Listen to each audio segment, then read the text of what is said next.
I'm going to be demonstrating how to do a head-to-toe assessment. So I would come in and introduce myself to the patient. Hi, my name is Christine. I'm going to be your nurse today, and we're going to be doing a head-to-toe assessment. I would perform hand hygiene, get my patients two identifiers. So what is your name? And what's your birthday? August 28th, 2010. Okay, and then do you know where you're at? So because my patient could answer her name, her date of birth, where she is, and oh, what time is it? She knows what time it is, she just doesn't have a watch. That would make my patient alert and oriented ×3. Her mood is, I would then go ahead and look at and observe her mood and affect. She has normal affect. Her mood is generally good most of the time. As I'm talking and conversing with my client, I would kind of just observe their body structure. We would eventually do a height and a weight check. That would help me to calculate her BMI. I would be checking her overall appearance, if she's dressed appropriately, if she has good hygiene habits, if there's any body odor that needs to be noted. And I would be looking in the room to see if she had any devices, like a wheelchair, a walker, oxygen, anything that she had brought in that I need to note. So after doing a quick little intake and short history, I would take my patient's vital signs. I would be temperature, respirations, heart rate, her O2, her blood pressure, and then asking her if she's in any pain or anything that I need to specifically look at. So the head-to-toe assessment will start up at the top, and I would check my patient's scalp, noting the pattern of hair distribution, if there was any evidence of like alopecia or any lesions on her head, open sores or infestations. Her head is, she has good hair distribution and no infestations. So then we would look at the symmetry of the face, check if the eye level is at the top of the ears, they're symmetrical, her skin is moist and pink, it looks good, she has good hydration, there's no open sores, lesions, no dry patches. Then go on, check her eyebrows and eyelashes, both of them are there, they're distributed well, and the sclera of her eyes is white. I would kind of pull down gently in here to look at the lower conjunctiva. It's moist and pink, so that's normal.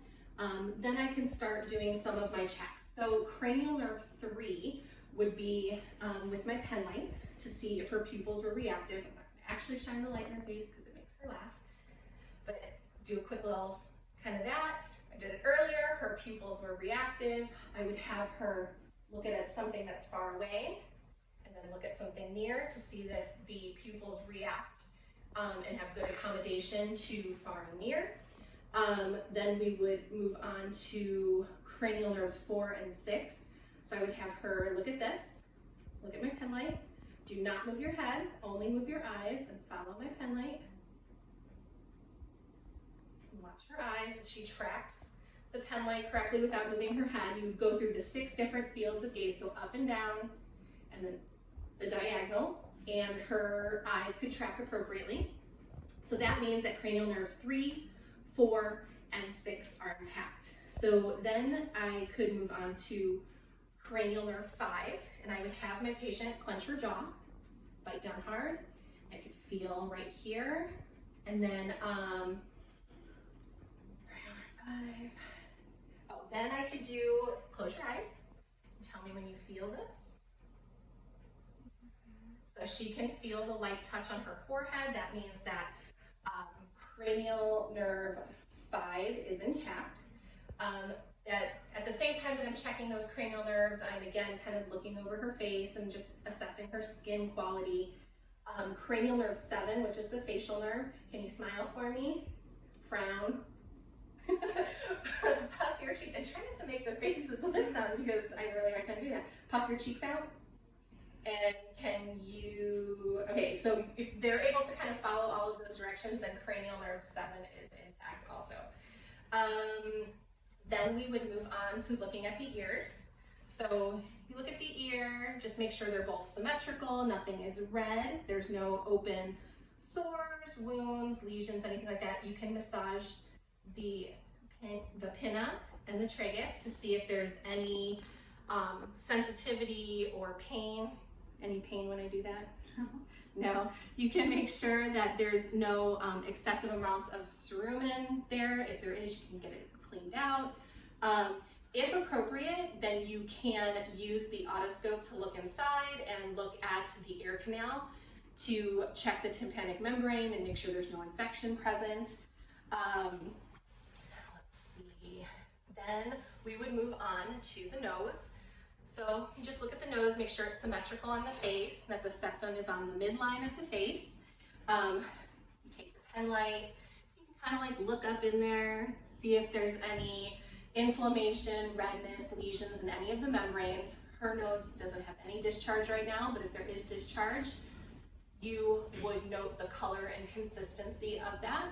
Then, so what I'm going to have you do next, it's called, you're going to check the patency of the nares. So you're going to hold one side closed and breathe out on, let go. You're going to do it on the other side. So she has good patency in both of the nares. She can breathe in and out. Then you would have, I don't have a, actually I could use this to check that cranial nerve. Number 1 is working. Tell me if you smell anything. It smells good.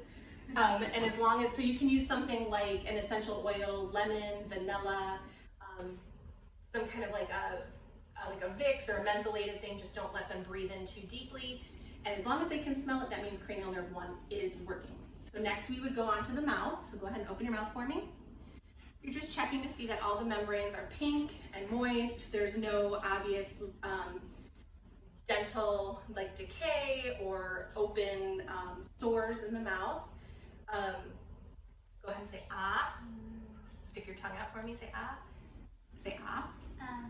So when she says ah, you can see that the uvula moves up and down. That is checking cranial nerve 9 and 10. Her tongue looked good. There was no signs of any kind of thrush or anything like that. It was pink and it is able to move back and forth. So we know now that cranial 9 and 10 are good. She is talking during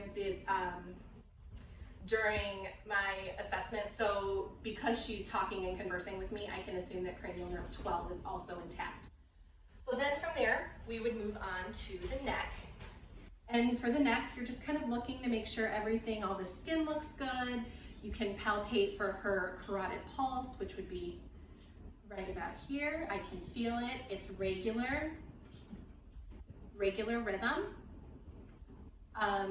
This is also where you would check for bruits in the carotid artery. She doesn't have any. Then I would check her trachea position, and it's on the midline. You would palpate around the trachea. If there's any kind of lumps or bumps, that could mean that she has an enlarged thyroid. Hers is normal. This is also, so go ahead and lay back. You'd help your patient lay back. Lay your head back. So it's typically at about a 45-degree angle. Now I would have you go, you need to sit up a little bit. Turn your head towards me. And this is where you can look for jugular vein distension, or JVD. And you would be able to see the pulse. Sometimes it helps to shine a light on it so you can see the pulsing. She obviously doesn't have any. Go ahead and sit back up for me. We would check her neck range of motion. So go ahead and turn your head side as far as you can. Other side as far as you can. Back and forward. Down. Okay, now go ahead and try to turn your head against resistance. Okay, she can do that. Okay. Can you shrug your shoulders while I push down? There. She can push against the resistance that I'm giving her. So then we would check right here on her collarbone, her skin turgor. So you would just pinch up a little bit of the skin. As soon as I release the skin, it kind of goes back to normal. That means she is well hydrated and has good skin turgor. So then after looking at her neck, we would also palpate the lymph nodes. So you would check all of the lymph nodes. So you take 3 fingers and you're kind of going to go in a circular motion. You go under here, here, in the back of the neck, down here. If they're ticklish, then left. You can go right here. just make sure you don't feel anything bumped out or sticking out that you need to make note of. Hers all feel normal. I don't feel anything that isn't kind of just the smooth contour of her neck. So then we would move on to respiration, or the respiratory system. So I'm gonna go ahead and have you sit straight up. Can you go ahead and take a big deep breath in for me? And exhale. So as they're inhaling and exhaling, you have them do that a few times. You're kind of looking for symmetry in the thorax, just making sure that both sides are rising and falling at the same rate. That her breathing, whether it's shallow or deep, if she's comfortable, if there's any pain, and just making sure about that symmetry. So then we would go and also sit up straight for me. You can put both of your hands here in the back, take a deep breath in. You can watch your hands rise and fall to make sure it's also symmetric in the posterior thorax. So then you can kind of, while you're back here, look at the spine and just make sure it's straight.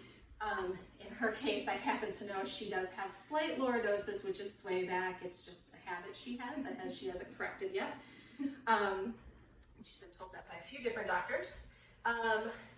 Then we would go ahead and I'm going to be laid back again. This is when you would percuss the thorax. So really, here, go ahead and sit back up, sorry. You go. She's really ticklish, which is not helpful, but you take your middle finger and you're gonna, you could hear. So you're just looking for kind of an even sound pattern, that nothing that sounds too dull or too, you just don't, you want everything to sound similar. You don't want to hear anything that's too dull, kind of maybe suggesting that there might be some kind of bump or lump underneath. So then you would take your stethoscope and you're going to go ahead and listen to them breathe. So you're going to try to listen to each of the lobes. Take a breath. Another breath. And you're also going to check on the posterior tube. There's going to be 10 different spots, so you're going to check all of them.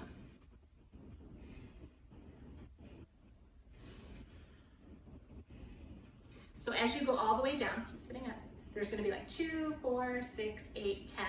And you're going to check each of them. You're making sure that you hit each of the lobes of the lungs, and you're really listening to make sure there's no wheezing, crackling, any noise other than a normal breath sound. In her case, it sounded good. So then we would move on to her cardiac system. Do you have any chest pain? No pain? Okay, so first you would ask your patient if they're experiencing any pain, if they've had any medical problems with their heart or anything you need to be looking for. You would then kind of lean back. Don't be dramatic. And you would see, normally they wouldn't have their shirt on, but you would check to see if you could visually see where their apical pulse is at the point of maximum impulse, which is usually right down here. So it's right on the midline in the 5th intercostal space. In her case, I know I can't see it visually. So then we would kind of palpate that area, see if we could feel her heartbeat at the PMI. And I can feel it. I can't feel it that well, but I can definitely feel something. So then you're gonna listen to each of the 5 cardiac landmarks. So the first one is going to be the aortic site, which is going to be on the left side, 2nd intercostal space. So you kind of feel down for that 2nd space. You're going to put that here. You're going to listen. Then you're going to go over to the left side, and on that same intercostal space, you're going to listen to the pulmonary side. Then as you move down, you're going to go down one more space, and that is Erb's point. And you're going to go down one more and listen to the tricuspid space. And then one more, which is the mitral space, which is also where the PMI is located. So it's going to be right on the midline, the midclavicular line, and that 5th intercostal space. Her heart sounds happen to be abnormal, normal. So she has a very regular pattern, but she also has a VSD heart murmur, which you can still hear a slight like wheezing or whistling noise when her heart is beating. So you can definitely hear that when you're listening, but it's in a very normal pattern so that I know that that is normal for her. So after looking at the cardiac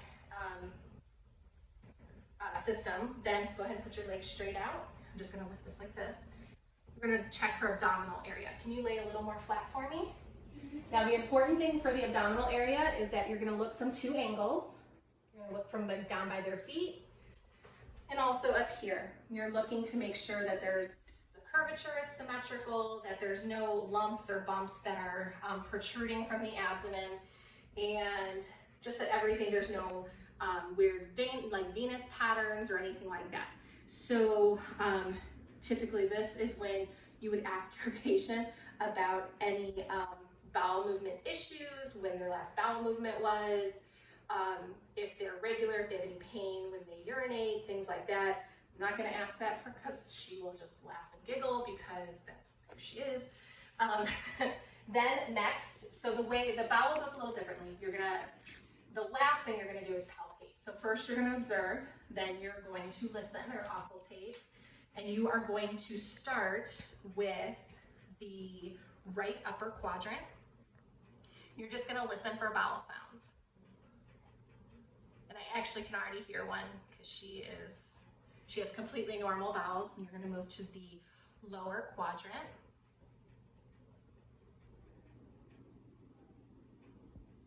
Actually, you're going to go lower first. Sorry, I got my order mixed up. Then upper. Then you're going to go over here. And then down here. So I could hear slight bubbling in all the areas.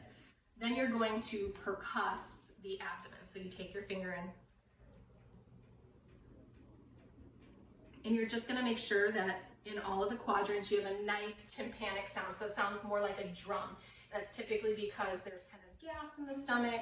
You don't want to hear a lot of loud, like dull sounds unless it's kind of over one of the organs. So you would hear a dull sound by their liver or the more dense organs. Other than that, her abdomen, I actually could hear a little bit of the sound. I'm getting a little bit better at that. And then after that, you would palpate. So that's the most invasive of the ways you look at the abdomen. So that's what you want to do next, because it could kind of stir up a lot of different bowel sounds. So then you would start down here. Tell me if you have any pain.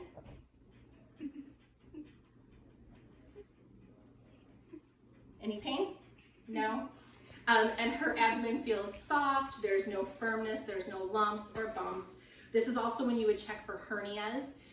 If you can't feel anything, you can also have them kind of bear down and can you kind of not like you're actually gonna poop, but can you push down? And then if you push, you have the patient push down. If they did have a hernia, you would kind of be able to maybe see it push through a little bit because of that. So next, we will check the musculoskeletal system. So go ahead and stand up for me, right over here. Okay, and then I'm gonna have you come stand right here, turn around. I'm gonna have you take a few steps towards the wall. Go ahead, just normal.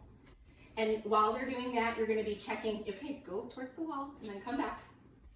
I'm checking for her gait and balance. She walks well, so go ahead and turn around again.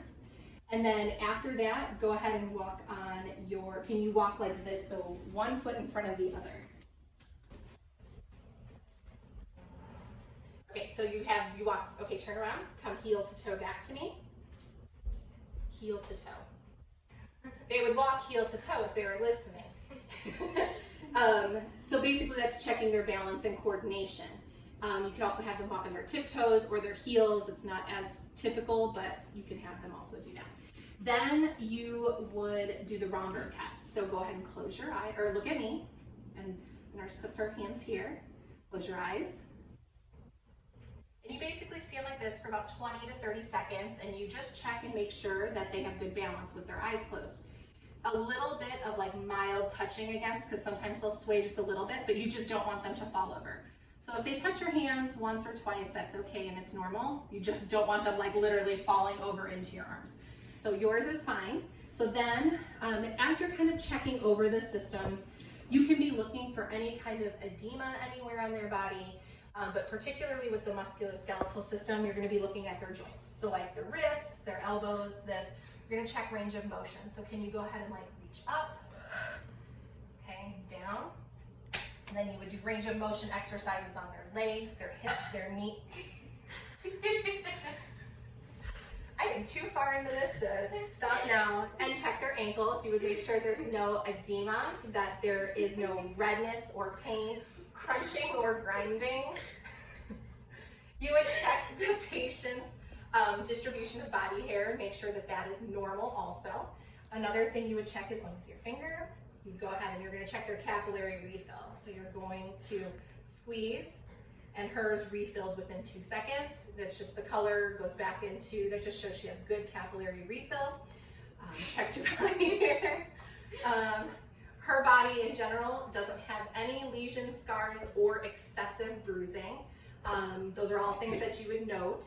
So then one of the other things you would look at is, this is kind of the point when you have them up and walking and doing some of these coordination tests, you could also be looking at their spine. So for her, you know, you basically look at their spine, make sure that it's centered, that there's no scoliosis or curvature or kyphosis, which would be kind of the humpback. She does tend to have a little bit of the lordosis, like I said, in the lower back, which I know. While you're checking the musculoskeletal, go ahead and lay back down. You would also go ahead and check the rest of their peripheral pulse points. So in the foot, you could check their pedal pulse right here. Now we have to push a little bit harder to feel, but once you feel it, and then you can actually feel both of them to make sure they're bilateral and normal.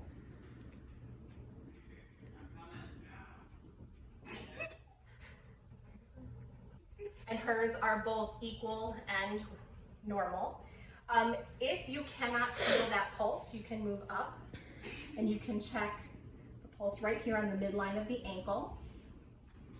And that is the posterior tibial pulse. And then you can work your way up. There's the popliteal pulse, which would be behind the knee. I really should have picked a model that was less ticklish.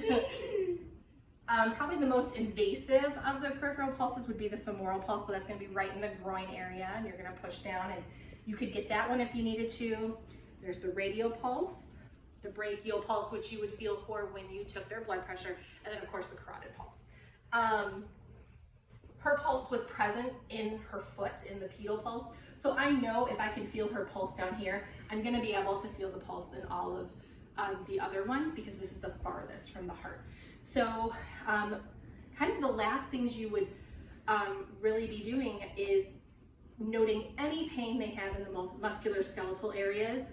She doesn't have any joint pain, anything like that that maybe the doctor would need to look at or follow up on. And then the final part of the assessment would be checking any neurological issues that weren't covered in another part of the exam.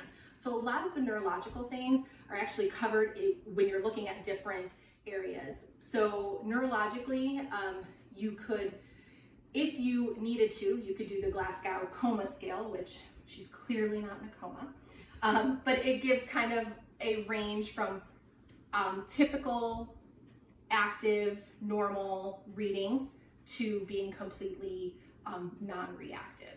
So it would just be a scale for that, usually used more like in a neurological setting. You could test the patient's memory with certain words that you kind of give them at the beginning of the assessment, and then you test their recall immediately, then maybe midway through and at the end, and make sure that they can remember those 3 words. It can just be something simple like dog, apple, time, something like that. This would also be where you would check reflexes. You could check the Babinski reflex, the patellar reflex, brachial reflexes. Just make sure that those are normal. And then you can still do those sensory tests on them. So I had done the one where I had rubbed the tissue across her head, but you can also make sure that the extremities can also feel the light touch also, which hers, it would be positive for all of them. And then basically after that, you would make sure that you've done all of your documentation and just make sure that you've gotten basically any of their questions answered, done any education you have to do, and make sure that they are ready to see the doctor. Thank you.